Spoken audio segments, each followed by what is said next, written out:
नमस्कार, आप सभी दर्शकों का बहुत स्वागत है। आप IBC24 के डिजिटल प्लेटफॉर्म पर जुड़े हुए हैं और जैसा कि जानते हैं कि हमारे देश में ही नहीं पूरे विश्व में 22 जनवरी की तारीख को सभी को बड़ी बेसब्री से इंतजार है।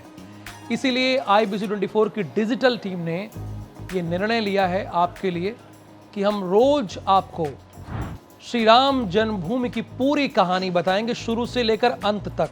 तो कल हमने आपको बताया कि अयोध्या का जिक्र कहां कहां पर हुआ है, जो वेद उपनिषद में है जिनका जिक्र है वो हमने आपको बातें बताई और आपके सामने रखी। हमने बताया भी कि हमने वेद उपनिषद के साथ साथ वाल्मीकि रामायण का भी प्रसंग लिया है, उससे आपको अवगत कराया। और आज बताएंगे प्रभु श्री रामचंद्र जी का जन्म कब हुआ और उसके बाद का शासनकाल कैसा रहा। तो जो रामचरितमानस यानी मानस में जिक्र है चौपाइयों के आधार पर, उसके आधार पर मैं ये आपको बता रहा हूं कि चैत्र मास के शुक्ल पक्ष में नवमी तिथि में दिन मंगलवार था, यानी प्रभु श्री राम का जन्म जो है वो मंगलवार के दिन हुआ था और नवमी तिथि के दिन दोपहर को 11:30 बजे अभिजीत मुहूर्त जिसे कहा जाता है, दोपहर 11:30 बजे उनका जन्म हुआ था। और ऐसी भी मान्यता है जो कि चौपाई में, मानस की चौपाई में इस बात का जिक्र भी है, उल्लेख भी है, आप उसे देख भी सकते हैं। उसमें ये कहा गया है जब प्रभु श्री राम का जन्म हुआ तो भगवान सूर्य देखने के लिए साक्षात आंगन में आ गए, प्रभु श्री राम या दशरथ जी के महल के आंगन में आ गए और 1 महीने तक सूर्यास्त ही नहीं हुआ, वो भी भूल गए, 1 महीने तक दिन ही रहा। इस बात का बाकायदा जिक्र है। और आज भी अयोध्या में एक मंदिर ऐसा है जहां पर 24 घंटे 7 दिन बल्ब जलता रहता है। इस बात का यानी जीता जागता प्रमाण है। वो बताना चाहते हैं कि आज भी वैसी ही स्थिति है, 1 महीने तक यानी सूर्यास्त ही नहीं हुआ, रात्रि ही नहीं हुई है। तो ये प्रभु श्री रामचंद्र जी के जन्म की बात थी जो कि बाकायदा चौपाइयों में जिक्र है, मानस में जिक्र है, आप उसे देख सकते हैं। लेकिन प्रभु श्री राम जी का जब तक राज्य था और उसके बहुत बाद तक राम राज्य तो अयोध्या में रहा, लेकिन उसके बाद का भारत कैसा रहा, जो और शासन करते रहे राजा, उनके समय की क्या स्थिति रही, हमने कहा कि आपको उससे भी अवगत करा दें। तो अब सबसे पहले जो हमारे पास प्रमाण है, कनिष्क समय अयोध्या कैसी थी, उस समय अयोध्या का क्या उल्लेख है, क्या महत्ता है, उसके बारे में आपको बताते हैं। कनिष्क समय में मंदिरों का रिनोवेशन जरूर हुआ था, ये बात सामने आई है प्रमाणों के तहत। बौद्ध साहित्य सुत पिताका में 16 महाजनपदों का जिक्र है और जिनमें से एक कोसल है। अच्छा, कल के एपिसोड में हमने आपको बताया था कि अयोध्या के कई नाम हैं और उसमें से एक नाम कोसल का भी है। तो 16 महाजनपद में से एक जनपद इसका भी है जो हमने आपको बताया। अयोध्या कोसल की राजधानी थी। कुषाण आक्रमण के साथ पूरा इलाका कुषाण वंश के पास आ गया।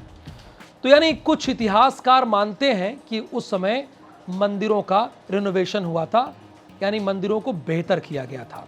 ये कनिष्क के समय की बात है जो हमें उल्लेखित होता है, मिलता है जानकारी। अच्छा, इसके आगे बढ़ते हैं कि स्कंदगुप्त के समय में यानी उनके शासनकाल में अयोध्या किस तरह थी और स्थिति क्या थी। तो आपको बता दें कि 376 से 415 ईस्वी के बीच, गुप्त वंश के बीच, चंद्रगुप्त द्वितीय ने शाक्य वंश को हराकर विक्रमादित्य की उपाधि ली थी। अच्छा, स्कंदगुप्त के अंदर एक बड़ी खासियत थी या उसके अंदर भ्रम था, वो खुद को राम मानता था। उसके अंदर ये कन्फ्यूजन था, वो अपने आप को राम मानता था और यही कहलाना वो पसंद करता था। एक मत ये भी है कि अयोध्या के मंदिरों का रिनोवेशन स्कंदगुप्त ने भी कराया, यानी इस बात का उल्लेख है कि अयोध्या के मंदिरों का रिनोवेशन यानी बनाने का कार्य जो है उसको फिर से निर्माण करने का काम है स्कंदगुप्त ने कहा। तो वो जैसा कि मैंने आपको ये बताया कि वो अपने आप को खुद राम कहलाता था। तो एक जगह पे हैंस टी बोकर बताते हैं कि स्कंदगुप्त खुद को राम मानता था और उसने अपनी राजधानी साकेत बनाया था और नाम अयोध्या रखा था। साकेत भी यानी अयोध्या का एक कई पर्यायवाची, उसमें से साकेत भी एक नाम है। कल मैंने आपको 12 पर्यायवाची बताए थे, आप हमारे पहले एपिसोड में इसे देख भी सकते हैं, उसमें एक साकेत नाम का भी जिक्र है। अब इसके आगे बढ़ेंगे तो 1192 में अयोध्या में मंदिर बनाने पर रोक लगनी शुरू हो गई। गुप्त वंश के बाद लंबे समय तक अयोध्या राजाओं की खींचतान में फंसा रहा। 1192 मोहम्मद गौरी ने पृथ्वीराज चौहान को हराकर दिल्ली के तख्त पर कब्जा किया और उसी समय अयोध्या भी उनके नियंत्रण में आ गया। और यहीं से इस बात की जानकारी हुई कि तब यहां पर मंदिर बनाने में अयोध्या में रोक लगा दी गई पूरी तरीके से। हालांकि इलाहाबाद में कुछ शिलालेख मिले हैं जिसके आधार पर इस बात की हम आपको जानकारी दे रहे हैं।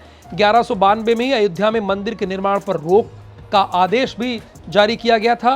हालांकि इसके रोक के बावजूद, यानी इस रोक के बावजूद भी मंदिर का निर्माण हुआ है, क्योंकि जैसा कि मैंने बताया अभी का जो प्रयागराज है उस वक्त इलाहाबाद था, वहाँ पर कई ऐसी शिलालेख हमें मिली हैं, इतिहास को मिली हैं, जिससे ये प्रमाण होता है कि उस वक्त भी मंदिर का निर्माण हुआ था, बाकायदे ये जानकारी मिली है। अच्छा, अयोध्या हिस्ट्री क्या कहती है वो भी आपको बता देते हैं।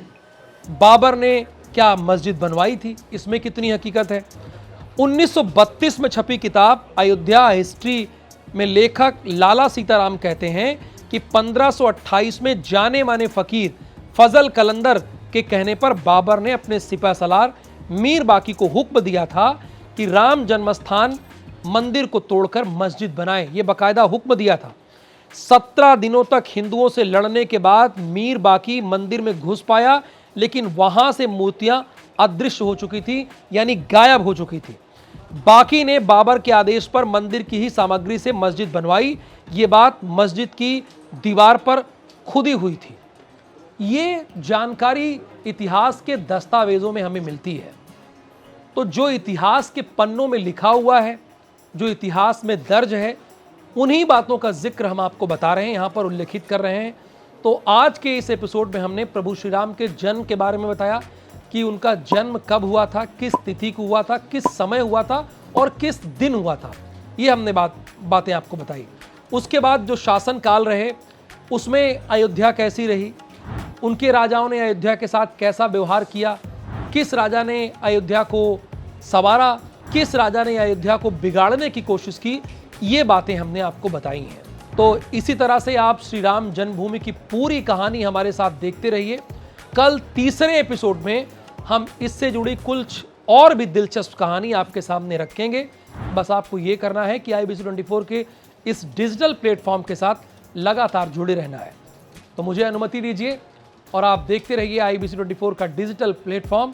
और हाँ, हम ये आपसे ज़रूर वादा करते हैं कि प्राण प्रतिष्ठा की पूरी कवरेज हमारी टीम करेगी, डिजिटल प्लेटफॉर्म की टीम करेगी और एक एक अंश हम आपको दिखाएंगे क्या हुआ 20 तारीख से लेकर 22 तारीख तक पूरी कहानी। और उसके बाद 23 तारीख को प्राण प्रतिष्ठा के बाद अयोध्या कैसी दिखती है ये भी आपको हम बताएंगे। तो आपको सिर्फ IBC24 के डिजिटल प्लेटफॉर्म से लगातार जुड़े रहना है। नमस्कार।